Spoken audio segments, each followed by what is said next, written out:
الحمد للہ نحمده ونستعینه ونستغفره ونؤمن به ونتوکل علیہ ونعوذ باللہ من شرور انفسنا ومن سیئات اعمالنا من يهده الله فلا مضل له ومن يضلله فلا هادي له ونشهد أن لا إله إلا الله وحده لا شريك له نشهد أن سيدنا وسندنا ومولانا وغوثنا وغياثنا سيدنا محمد وآله وأصحابه وأهل بيته أجمعين اما بعد فاعوذ باللہ من الشیطان الرجیم بسم اللہ الرحمن الرحیم سبحان الذی اسری بعبدہ لیلا من المسجد الحرام الی المسجد الاقصی الذی بارکنا حولہ لنریہ من آیاتنا انہ هو السمیع البصیر آمنت باللہ صدق اللہ العظیم رب اشرح لی صدری ویسر لی امری واحلل عقدۃ من لسانی یفقہوا قولی اللہم رب زدنی علما نافعا وعملا متقبلا وسعیا مشکورا بلغ العلا بکمالہ کشف الدجا بجمالہ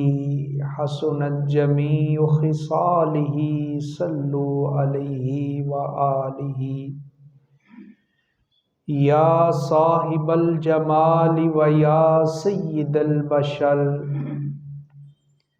من وجہک المنیر لقد نور القمر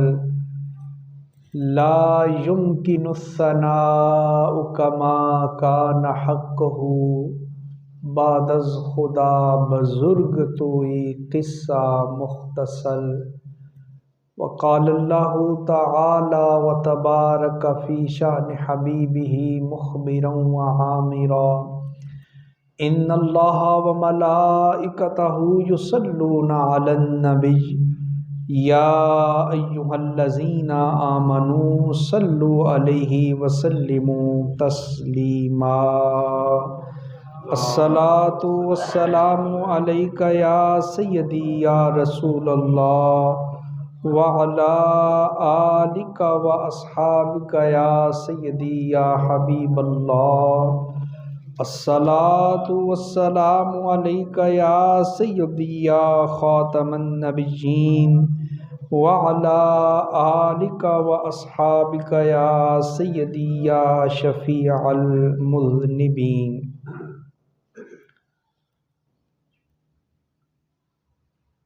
بعد از حمد و صلوات پچھلے جمعہ کے موقع پر ہم نے حضور نبی کریم صلی اللہ علیہ وسلم کے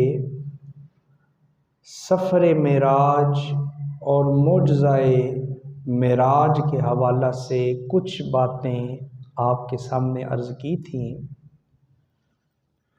اور یہ بھی کہا تھا کہ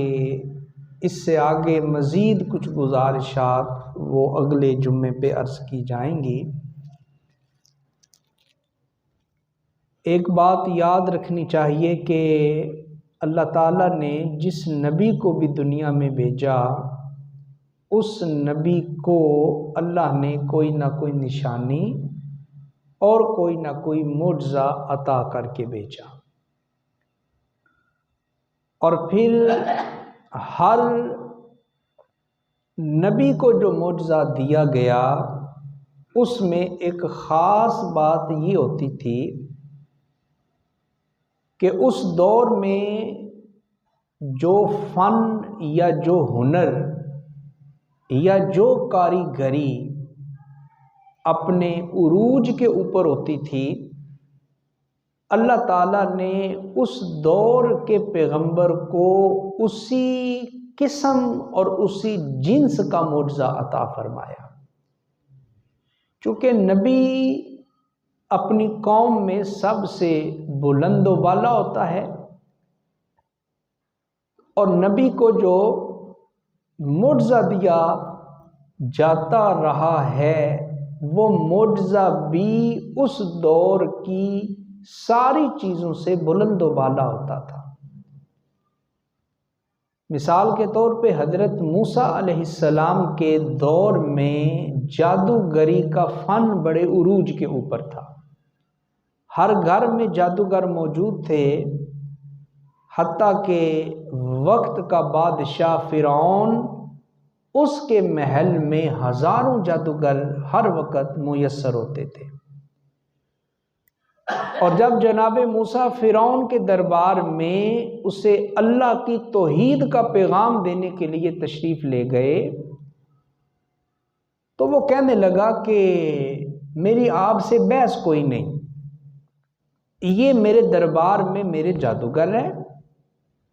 اگر آپ ان کا مقابلہ کر سکیں گے تو میں آپ کو سچا تسلیم کر لوں گا، اور اگر آپ ان کا مقابلہ نہ کر سکے تو پھر سارے سمجھ جائیں گے کہ آپ اپنے دعوی نبوت میں سچے نہیں ہیں۔ مختصر یہ کہ جب مقابلہ ہوتا ہے اور حضرت موسیٰ ان جادوگروں سے کہتے ہیں کہ دکھاؤ اپنا کرتب کیا ہے تمہارے پاس، تو قرآن میں آتا ہے 18ویں سپارے سورہ طٰہٰ میں کہ جب ان جادوگروں نے چھوٹی چھوٹی رسیاں زمین کے اوپر پھینکی تو وہ دیکھتے ہی دیکھتے سانپ بن گئی۔ اب وہ بڑے خوش ہونے لگے کہ اس کا توڑ تو کسی کے پاس نہیں ہے، ہم تو اس علاقے کے سب سے بڑے جادوگر ہیں، تو اس کا توڑ اور کسی کے پاس نہیں ہے۔ مگر وہ یہ نہیں سمجھتے تھے کہ ہمارا مقابلہ جس کے ساتھ ہے معاذ اللہ وہ ان کی طرح کوئی ساحر نہیں ہے، رب نے انہیں تورات بھی عطا کی ہے اور اپنی رسالت کا نور بھی انہیں عطا فرمایا ہے۔ وہ یہ چیز نہیں سمجھتے تھے، نبی کو اپنی طرح سمجھ بیٹھے نا تو غلطی کھا گئے، ٹھوکر کھا گئے۔ اور پھر حضرت موسیٰ علیہ السلام نے کیا کیا، آپ نے اپنا عصا وہ اس جگہ پہ رکھ دیا، دیکھتے ہی دیکھتے وہ عصا ایک بہت بڑے اژدہا کی شکل اختیار کر لیتا ہے اور چند ہی سینکڑوں کے اندر ان چھوٹے چھوٹے سانپوں کو وہ کھا جاتا ہے، نگل جاتا ہے۔ اب جادوگر سمجھ گئے کہ یہ جادو نہیں ہو سکتا، چونکہ جادو تو ہمارے پاس ہے اور اس سے آگے جادو ہے کوئی نہیں،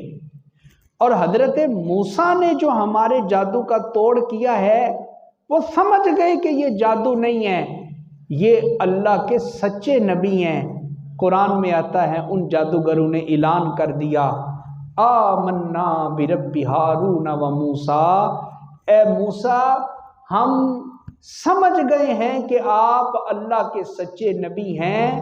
ہم آپ پر بھی ایمان لاتے ہیں اور آپ کے سچے رب کے اوپر بھی ہم ایمان لاتے ہیں۔ حضرت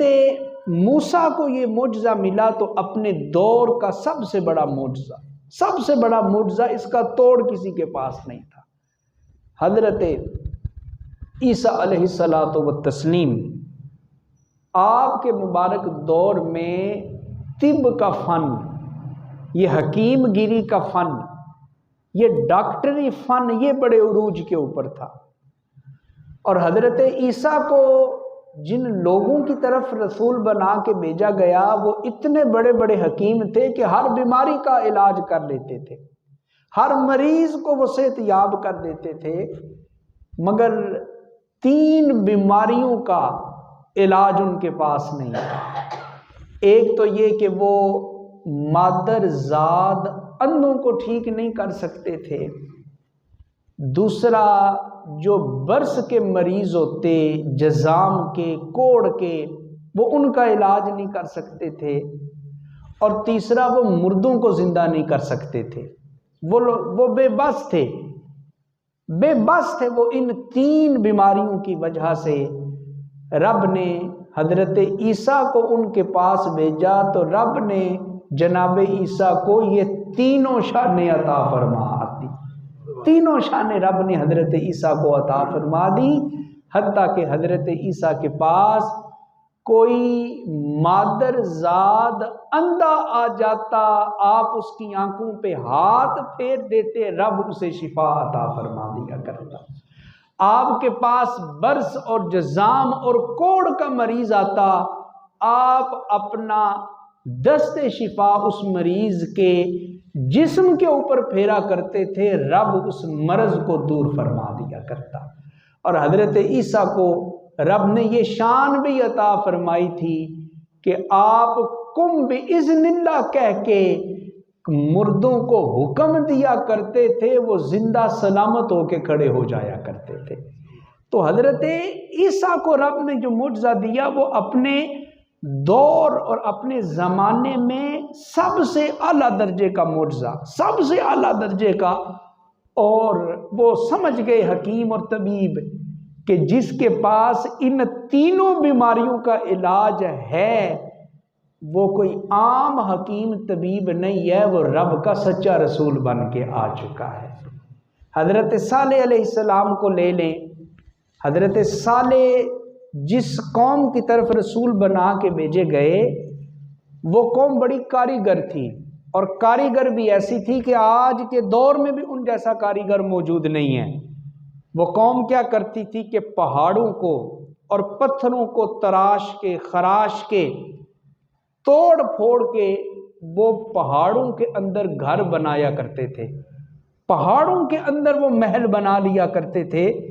آج بھی اردن اور یمن کے علاقوں میں جو لوگ رہتے ہیں یا جو سیر کرنے کے لیے جاتے ہیں، آج بھی یہ نشانیاں وہاں پہ موجود ہیں، اتنی ماہر قوم تھی۔ تو حضرت صالح کو رب نے اس قوم کی طرف بھیجا، تو ظاہر ہے کہ اس قوم سے زیادہ شان دے کے بھیجنا تھا، تبھی تو نبوت جو ہے وہ غالب آنی تھی۔ تو قوم کہنے لگی کہ ہم آپ کو اس وقت نبی مانیں گے جب آپ ہم سے زیادہ کاریگری دکھائیں گے، آپ ہم سے زیادہ ہنرمندی دکھائیں گے۔ پوچھا کیا دیکھنا چاہتے ہو؟ انہوں نے کہا کہ ہم تو پہاڑوں کو تراش خراش کے اس میں گھر بناتے ہیں، محل بناتے ہیں، آپ کو نبی اس وقت مانیں گے جب آپ ان پہاڑوں سے اور ان پتھروں سے ایک زندہ اونٹنی کو پیدا کریں، اور وہ اونٹنی پیدا ہوتے ہی وہ ایک اور بچہ جنم دے آپ یہ کریں گے تو ہم آپ کو نبی مانیں گے۔ اب آپ دیکھیں کہ یہ کتنا عجیب و غریب جو ہے، یہ کتنی عجیب و غریب ڈیمانڈ ہے، کیسی عجیب و غریب فرمائش ہے۔ بھائی پتھروں اور پہاڑوں سے پانی نکلتا ہوا تو لوگوں نے دیکھا ہے، پہاڑوں اور پتھروں سے ٹھنڈے پانی کے چشمے جاری ہوتے ہوئے تو لوگوں نے دیکھے ہیں، بھلا کبھی ایسا بھی ہوا کہ پہاڑوں سے جانور پیدا ہونے لگے، پہاڑوں سے اونٹنیاں نکلنے لگیں؟ اب وہ بڑے خوش تھے کہ ہم صالح کو بے بس کر دیں گے، لاجواب کر دیں گے، ہم خاموش کر دیں گے۔ حضرت صالح نے رب کی بارگاہ میں عرض کی، رب نے کہا اے صالح گھبرانے کی ضرورت نہیں ہے، آپ نے خود دعوی نبوت تو نہیں کیا نا، ہم نے آپ کو نبی بنا کے بھیجا ہے،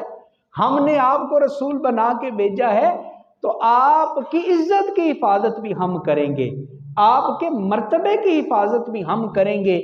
یہ کہہ رہے ہیں کہ پتھروں سے نکال کے دکھائیں اونٹنی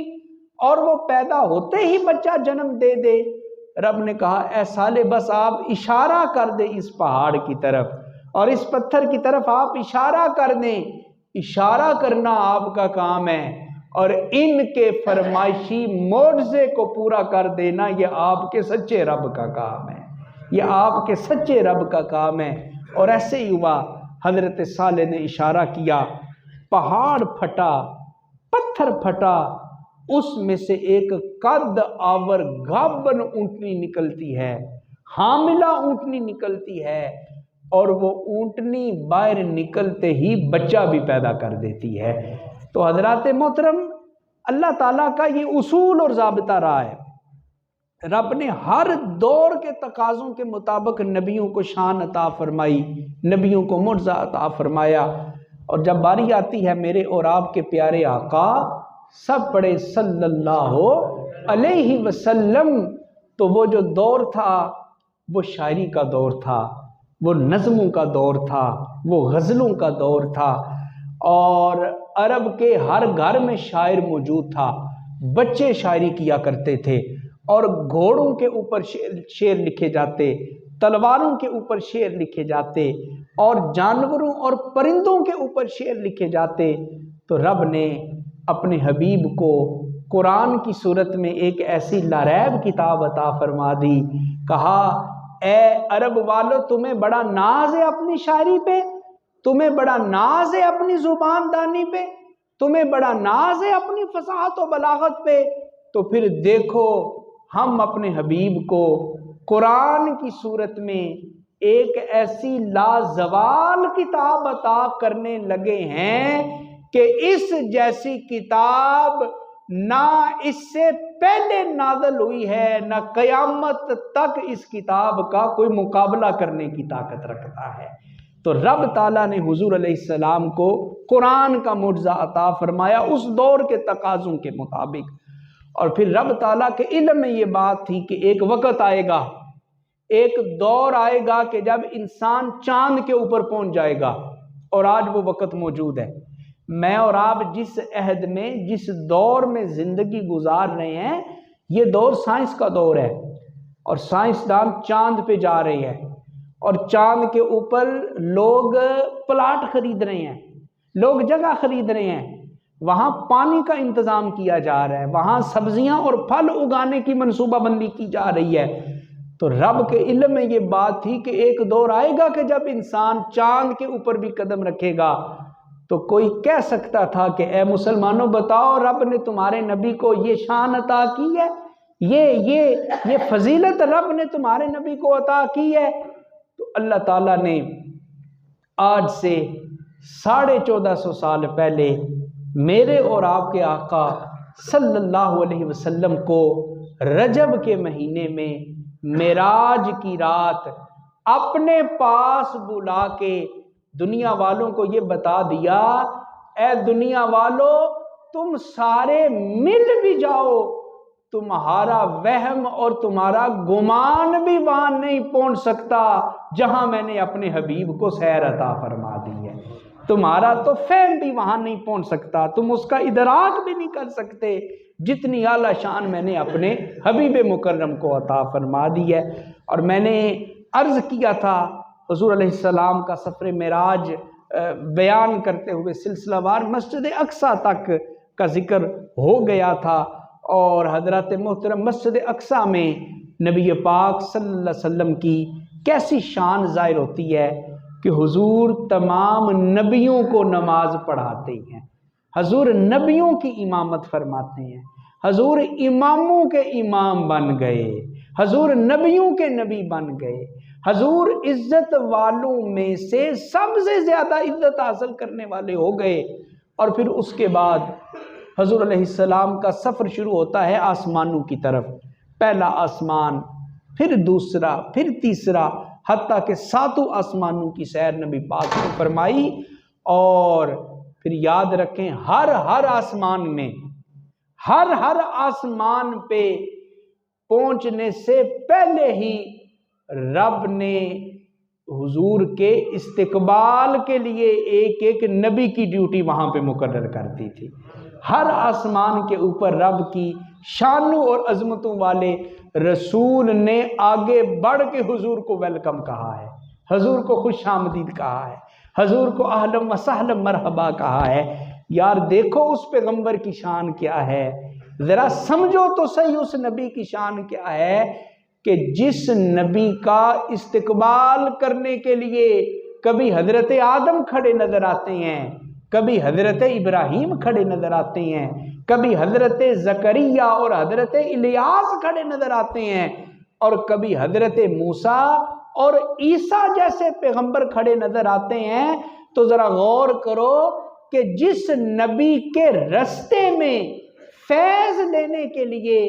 انبیاء کھڑے نظر آتے ہیں، رب نے اس مہمان نبی کو کتنی اعلیٰ شان عطا فرمائی ہوگی، رب نے اپنے اس حبیب کو کتنی عظمتیں عطا فرمائی ہوں گی۔ اور پھر ایک مقام آتا ہے سدرۃ المنتہا، بیت المعمور۔ بیت المعمور یاد رکھیں یہ فرشتوں کا قبلہ ہے، ہمارا قبلہ یہ بیت اللہ شریف ہے، خانہ کعبہ شریف ہے، اور بیت المعمور یہ بالکل خانہ کعبہ کے عین اوپر، دائیں بائیں نہیں، جہاں خانہ کعبہ کی عمارت آج موجود ہے اس کے بالکل عین اوپر، بالکل سیدھا اوپر جائیں تو بیت المعمور آ جاتا ہے۔ اور یہ بیت المعمور جو ہے یہ فرشتوں کا قبلہ ہے،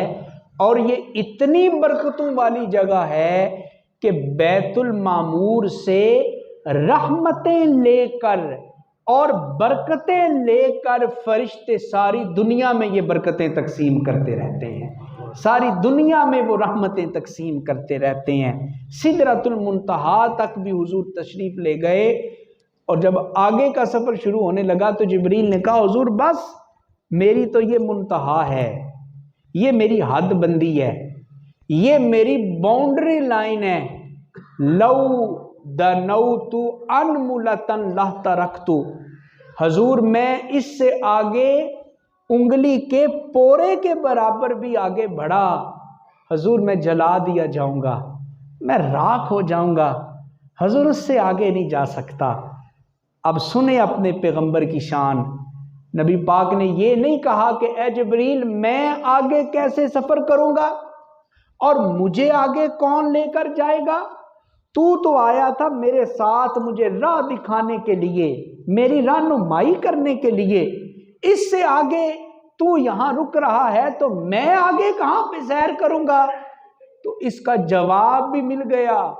کہ معراج کی رات حضرت جبریل حضور کو رستہ دکھانے والے نہیں تھے، وہ تو خادم بن کر حضور کے ساتھ ساتھ چلنے والے تھے۔ اور پھر سدرۃ المنتہا کے اوپر جب جبریل امین نے بھی کہا حضور آگے نہیں جا سکتا، تو نبی پاک پریشان نہیں ہوئے بلکہ کہا اے جبریل تو یہاں پہ رکتا ہے تو رک جا، رب نے مجھے یہ شان عطا فرمائی ہے کہ اس سے آگے کا سفر میں خود تنہا کرنے والا بن جاؤں گا، میں اکیلا سفر کرنے والا بن جاؤں گا، مجھے تیری احتیاج نہیں ہے، مجھے تیری ضرورت نہیں ہے۔ اور سدرۃ المنتہا سے ایک عقیدہ بھی ہمیں سمجھ آتا ہے۔ آج امت جگڑ رہی ہے، آج فرقے بن گئے، مسلک بن گئے، کس بیس پہ؟ کوئی کہتا ہے کہ حضور علیہ السلام کو بشر کہو نور نہ کہو، کوئی کہتا ہے کہ حضور علیہ السلام کو نور کہو بشر نہ کہو۔ تو یاد رکھیں حضرات یہ تو حضور کی شانوں میں سے ایک شان ہے، بشر ہونا بھی حضور کی شان ہے، نور ہونا بھی حضور کی شان ہے۔ حضور علیہ السلام کی بشریت کا ذکر تو رب نے قرآن کے اندر کیا ہے، مگر یاد رکھیں حضور بشر تو ہیں لیکن حضور ہمارے جیسے بشر بولیں، حضور ہمارے جیسے بشر نہیں ہیں، بشر ہیں مگر ہمارے جیسے بشر نہیں ہیں۔ ایک شاعر کہتا ہے کہ زمزم پانی تو ہے لیکن عام پانیوں جیسا پانی نہیں ہے، یاقوت ایک نگینہ ہے مگر عام نگینوں جیسا نگینہ نہیں ہے، حجر اسود ہے پتھر مگر عام پتھروں جیسا پتھر نہیں ہے۔ تو کہا کہ پھر تو نبی کی برابری کیسے کر سکتا ہے اور نبی کو اپنے جیسا بشر کیسے کہہ سکتا ہے؟ جس طرح زمزم پانی ہے مگر عام پانیوں سے بلند و بالا ہے، یاقوت ہے نگینہ مگر سب نگینوں سے اعلیٰ نگینہ ہے، اور حجر اسود ہے پتھر مگر سارے پتھروں میں سب سے اعلیٰ پتھر ہے۔ اسی طرح یاد رکھو حضور ہیں تو بشر، مگر رب نے سارے بشروں کی سرداری حضور کو عطا فرما دی ہے، سارے بشروں کی فضیلت رب نے اپنے حبیب کو عطا فرما دی ہے۔ اور یہ بھی یاد رکھیں، حضور صرف بشر ہوتے تو معراج کی رات مسجد اقصی سے اوپر جا نہیں سکتے تھے، صرف بشر ہوتے۔ پتہ چلا حضور صرف بشر نہیں ہے، اور جو حضور کو صرف نور کہتے ہیں انہیں بھی سمجھنا چاہیے کہ حضور صرف نور ہوتے تو سدرہ سے آگے نہیں جا سکتے تھے۔ بھائی سدرہ تو وہ مقام ہے جہاں نوریوں کے سردار جبریل نے بھی ہاتھ کھڑے کر دیے اور کہا حضور اس سے آگے نہیں جا سکتا، یہ میری حد بندی ہے، یہ میری سرحد ہے، یہ میری باؤنڈری ہے، اس سے آگے نہیں جا سکتا۔ پتہ چلا کہ حضور صرف نور ہوتے تو حضور کی منتہائے پرواز بھی وہاں پہ رک جاتی، حضور آگے نہ جاتے، مگر حضور آگے بھی گئے۔ پتہ چلا حضور صرف نور بھی نہیں ہے، یہ تو حضور کی شانوں میں سے ایک شان ہے، حضور بشر بھی ہیں، حضور نور بھی ہیں۔ مگر یہ نہ کہو کہ ہم نے حضور کی حقیقت کو سمجھ لیا اور حضور کے مقام کو سمجھ لیا۔ حضور کا مقام کتنا بلند و بالا ہے، میں اور آپ ہمارا کیا مقام ہے؟ حضور نے تو یار غار حضرت ابو بکر صدیق سے کہا تھا، اے ابو بکر لم یعرفنی حقیقتا غیر ربی یا ابا بکر، اے ابو بکر یاد رکھو کبھی میری منتہائے پرواز کو سمجھنے کی کوشش نہ کرنا، کبھی میرے مقام کو سمجھنے کی کوشش نہ کرنا۔ رب نے مجھے اتنی شانیں عطا فرمائی ہیں کہ میری حقیقت کو اور میرے مقام کو سوائے میرے رب کے کائنات میں دوسرا جان ہی نہیں سکتا ہے۔ میرے مقام کو صرف میرا رب جان سکتا ہے اور دوسرا کوئی نہیں جان سکتا ہے۔ تو حضور علیہ الصلوۃ والتسلیم کا شب معراج، ان مقامات سے گزر کے آگے جانا، یہ حضور علیہ الصلوۃ والتسلیم کا ایک انتہائی رفیع اور بلند و بالا مقام و مرتبہ ہے۔ اور جب اللہ پاک کی بارگاہ میں حاضر ہوتے ہیں شب معراج حضور علیہ الصلوۃ والتسلیم، تو وہ ایک معروف بات ہے نا، آپ جانتے ہیں کہ رب تعالیٰ نے پوچھا اے حبیب کیا لے کے آئے ہیں میرے لیے، کیا تحفہ لائے ہیں؟ تو حضور نے عرض کی اے باری تعالیٰ تحفہ میں کیا لا سکتا ہوں تیری بارگاہ میں، مگر عرض یہ ہے التحیات للہ والصلوات والطیبات، اے باری تعالیٰ میری زندگی بھر کی قولی عبادتیں اور مالی عبادتیں اور بدنی عبادتیں، مالک یہ ساری کی ساری عبادتیں میں کسی اور کے لیے نہیں کرتا، مالک تجھے گواہ بنا رہا ہوں، یہ ساری کی ساری عبادتیں میں خالصتاً تیری رضا کے لیے کرتا ہوں، تیری خوشنودی کے لیے کرتا ہوں۔ تو مالک میں نمازوں کا تحفہ لے کے آیا ہوں، میں اپنے صدقات و خیرات کا تحفہ لے کے آیا ہوں، میں تلاوت قرآن کا تحفہ لے کے آیا ہوں، اے باری تعالیٰ یہ ساری میری عبادتیں تیری رضا کے لیے ہیں۔ تو پھر اللہ پاک نے بھی بدلے میں کچھ عطا کیا، کیا فرمایا اے حبیب السلام علیکہ ایھا النبی، اے باری تعالیٰ ہماری باری ہے تحفہ دینے کی، اور وہ تحفہ یہ ہے اے حبیب ہم ان فرشتوں کو گواہ بنا کے کہتے ہیں کہ ہم رب ہو کہ آپ کے اوپر اپنا خصوصی سلام نازل فرما رہے ہیں، ہم آپ کو اپنی سلامتیاں عطا فرما رہے ہیں، ہم آپ کو اپنی بہاریں عطا فرما رہے ہیں، ہم آپ کو اپنی برکتیں نصیب کر رہے ہیں، ہم آپ کو اپنی رحمتیں عطا فرما رہے ہیں۔ اور جب اللہ پاک نے یہ دیا نا حضور علیہ السلام کو، توجہ رکھیے گا، تو نبی پاک صلی اللہ علیہ وسلم کے دل میں آپ کی کتنی محبت ہے، گناہگار امت کی محبت نبی پاک کے دل میں کتنی ہے۔ جب اللہ کی طرف سے یہ سلامتیاں نازل کی جا رہی تھیں، اسی وقت نبی پاک نے اپنی امت کو بھی رب کی بارگاہ میں پیش کر دیا اور کہا اے باری تعالیٰ السلام علینا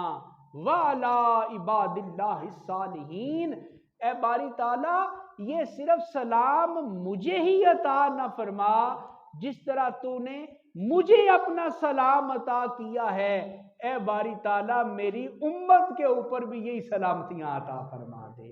میری امت کو بھی یہ رحمتوں اور برکتوں کی خیرات عطا فرما دے۔ حضرات محترم غور کریں ذرا،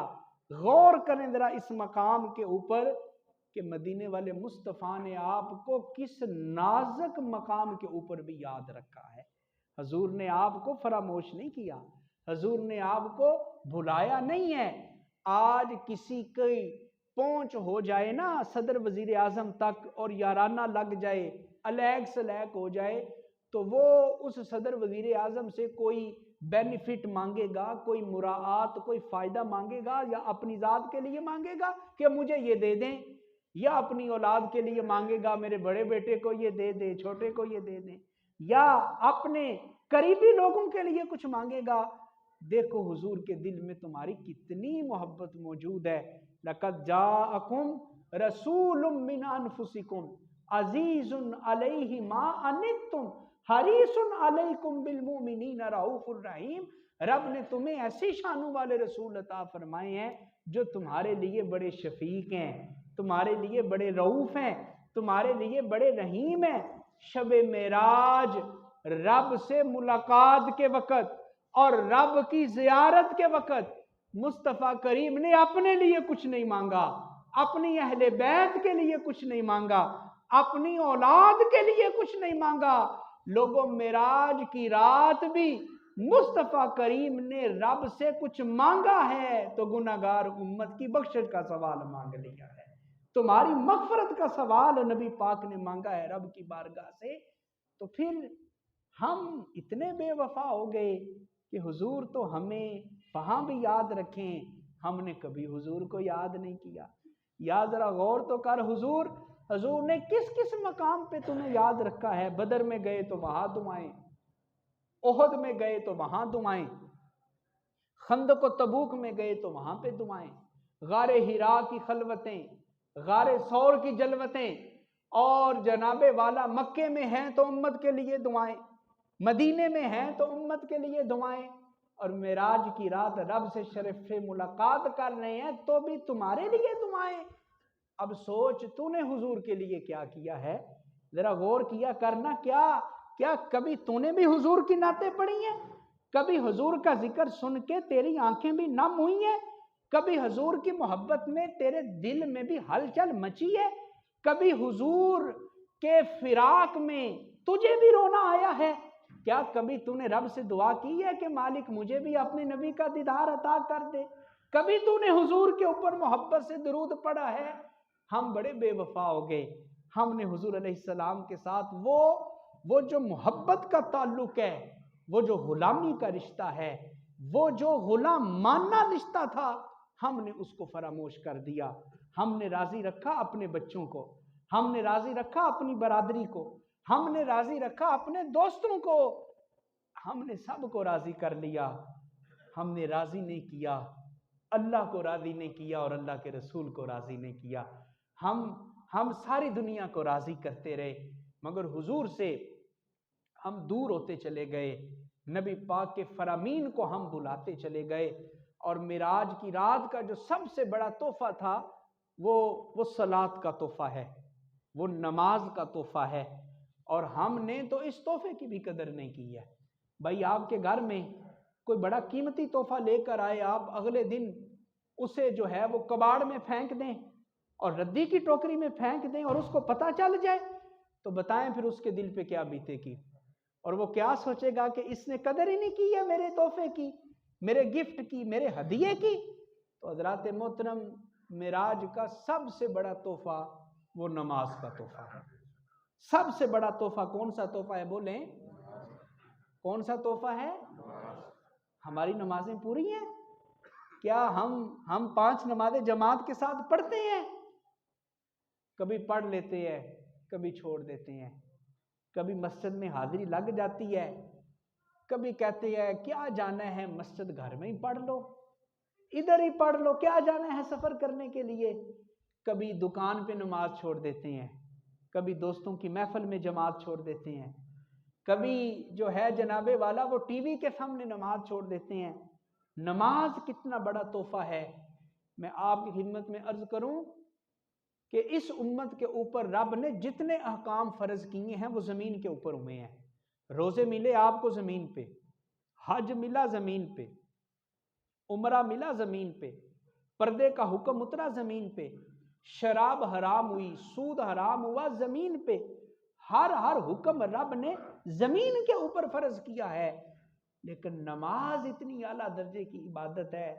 کہ رب نے معراج کی رات اپنے حبیب کو اپنے پاس بلایا ہے، ملاقات بھی کی ہے، اپنا دیدار بھی کروایا ہے، اور اپنے پاس بلا کے رب نے حضور کو نمازوں کا تحفہ عطا فرمایا ہے. نماز یہ واحد ایسا فرض ہے جو زمین پہ نہیں ملا. یہ معراج کی رات رب نے بلا کے حضور کو عطا فرمایا ہے. اور آج ہم نے اس نماز کے ساتھ کیا سلوک کیا؟ کیا وقت پہ پہنچ جاتے ہیں؟ دکان 9 بجے ٹائم ہے، وہ وقت پہ کھول دینی ہے. میرے آفس کا، میری ڈیوٹی کا ٹائم 8 بجے ہے، 8 بجے تک میں ریڈی ہو جاتا ہوں بالکل، اور نکل جاتا ہوں گھر سے. 1 منٹ بھی میں نے دیر سے نہیں پہنچنا ہے. سارے کام وقت پہ کرتے ہیں، ایک نماز وقت پہ نہیں پڑھتے. ہماری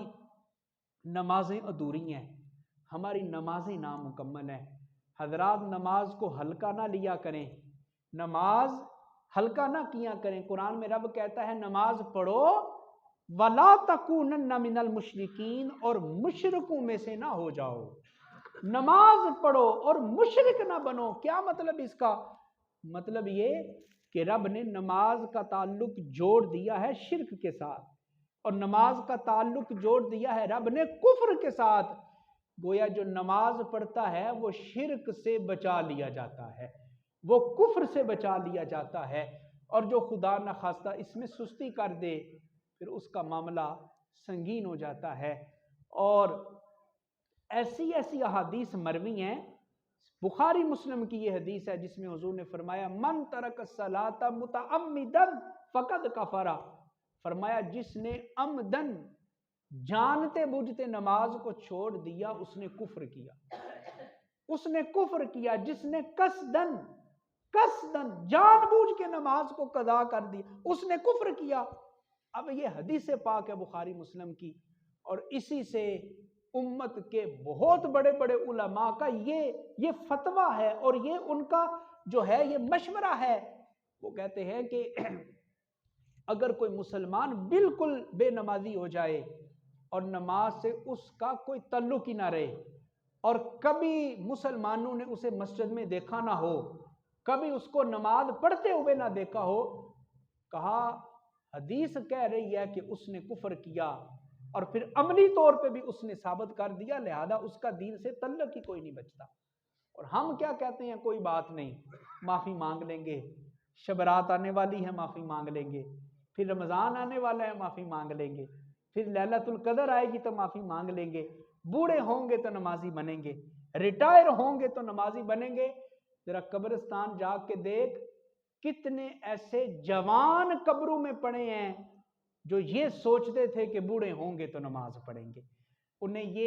یہ بڑھاپا نہیں مل سکا، اس سے پہلے وہ قبروں میں پہنچ گئے. اور کتنے ایسے لوگ وہاں پہ دفن ہیں جو کہتے تھے ریٹائر ہوں گے تو پھر پکے سچے مسلمان بنیں گے. انہیں مہلت نہیں ملی ہے، پہلے دنیا سے چلے گئے. تو حضرت فاروق اعظم کہا کرتے تھے لوگو نماز پڑھو اس سے پہلے کہ تمہاری نماز جنازہ پڑھ دی جائے، اس سے پہلے کہ وہ وقت آ جائے نماز پڑھنی شروع کر دو. اللہ مجھے آپ کو عمل کی توفیق عطا فرمائے، آمین. وما علینا الا البلاغ.